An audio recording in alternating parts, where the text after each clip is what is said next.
Hey guys, in this video, I'm going to explain the 8 different ways LLC members are taxed on their income. Some of these options could have you paying more than your fair share in taxes if you're not aware of them.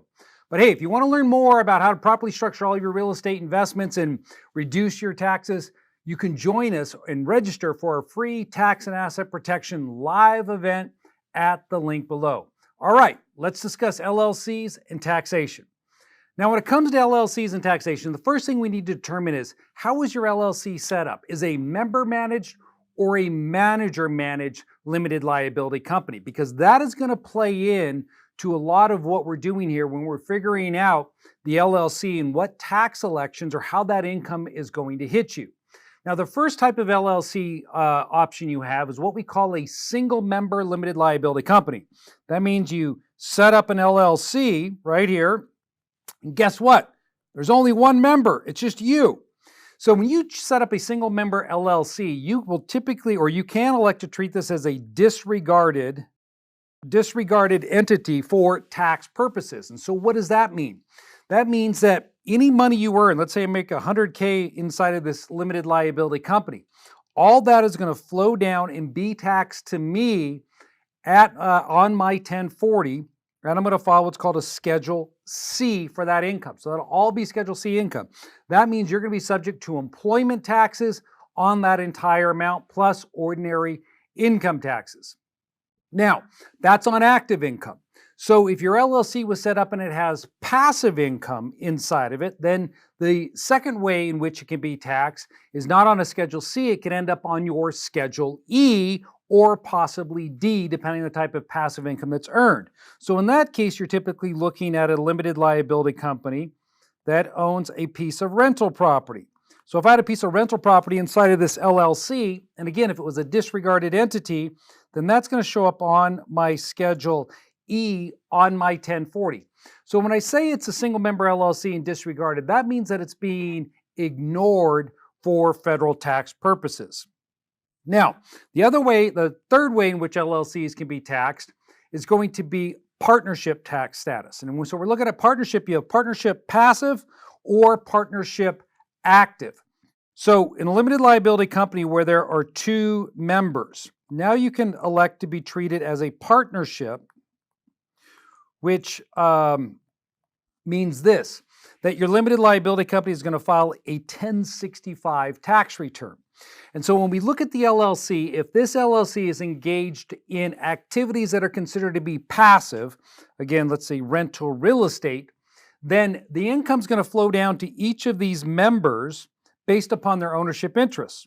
So if this one has a 40% membership interest, they'll be entitled to 40% of the income. So if this limited liability company generated $10K in income, this person gets $4,000 of that. This person over here would receive $6,000 of that income. Now, because the activity itself is considered passive rental real estate, that income will show up on their Schedule E where you would put rental real estate. It's going to show up on page 2. Now, if the LLC was engaged in an active business, so let's say we set up this limited liability company here and it was a nail salon. And so you have two members in this nail salon. Again, 60-40. So in this case, what you have when you have a partnership, now the income is going to be based upon how that individual or what that individual is doing with respect to this limited liability company. So let's say this person here, the 40% member, they're actively working in this limited liability company. They're out there cleaning the nails and things of that nature. And you have this partner over here, they don't actively work. They're just an investor.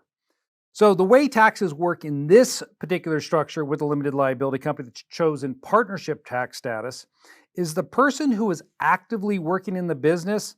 This income here is going to be what we call active income, and it's going to show up on their 1040 Schedule SE, which is like a Schedule C.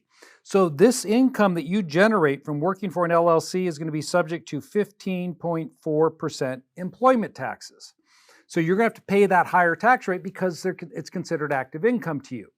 Now on the other side, my 60% owner over here, because she's not actively working in the business, then she won't be subject to the 15.4% employment taxes. This is going to flow down to her. It's going to be taxed to her as ordinary income from an active business activity. So as you can see, when you're dealing with limited liability companies, you really need to know how they're being taxed.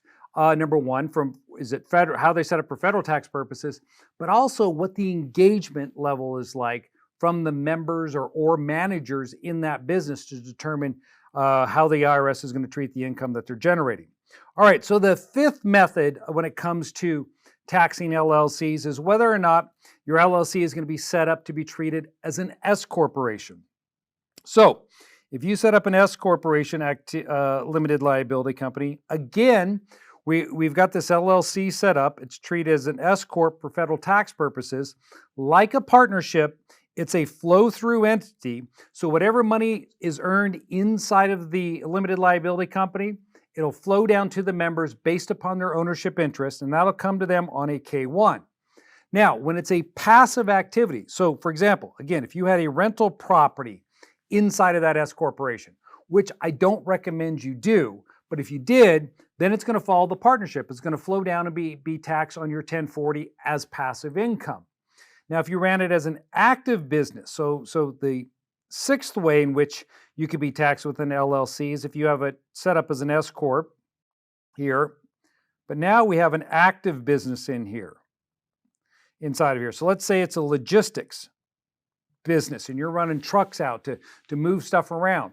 Well, if I have a logistics business and it's an S corporation and I am an owner in this LLC, I'm a member, and I'm also a manager. I'm working for the business. So now I'm in two different roles. I'm in the role of being an owner and I'm in the role of actually working in the business.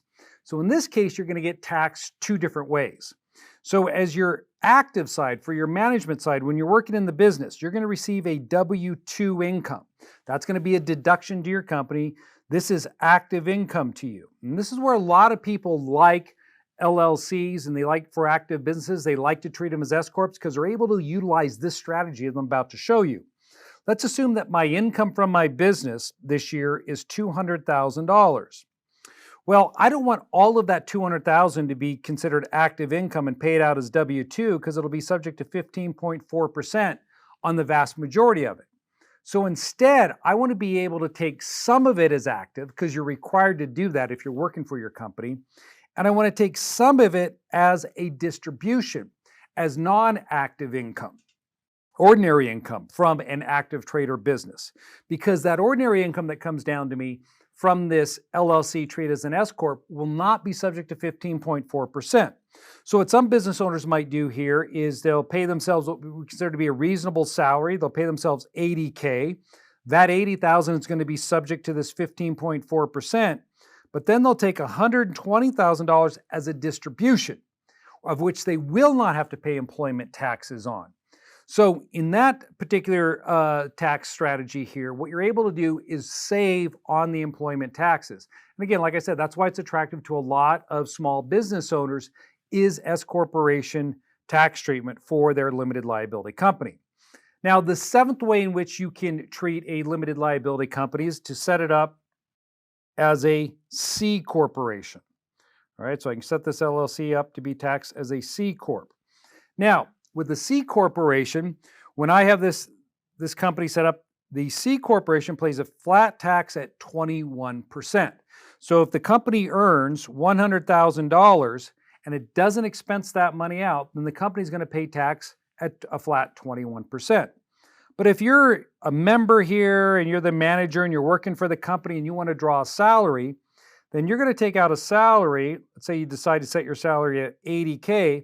Then the $80K that you come out is just like with an S corporation salary. It's active income here to you because it's W-2 and it's subject to that 15.4% taxes on that money you're paying yourself. And again, like the S corp, this is a deduction to the business, all right? So you're actually going to get a deduction against the income from the corporation when you pay out a salary. Whatever remains inside of there, the $20K profit, that'll be taxed at 21%.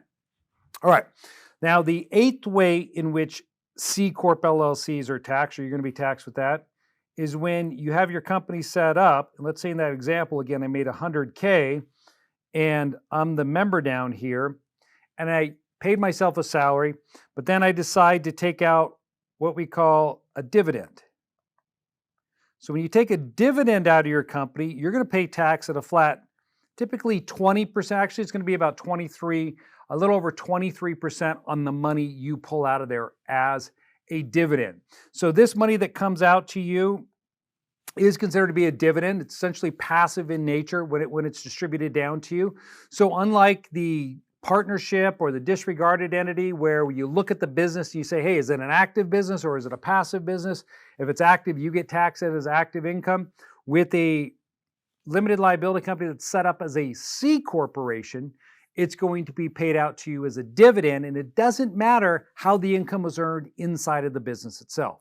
So those are the 8 different ways in which corporations or LLCs are taxed. And if you want to learn more about business entities and as they relate to running your business or investing in real estate from a tax standpoint, I'd like to invite you to our tax and asset protection workshop. You can click on the link below to register for this live event where if you're a real estate investor or you're a small business owner, you want to know if the LLC is the right entity for you and how it's going to treat you from a tax standpoint, this is the event you want to be on. Not only will I be there teaching this class with my partner, Toby Mathis, we're also going to bring in a team of attorneys and tax professionals that will be available to you to answer your tax-related questions about your limited liability company, as well as your structuring questions when it comes to running your business.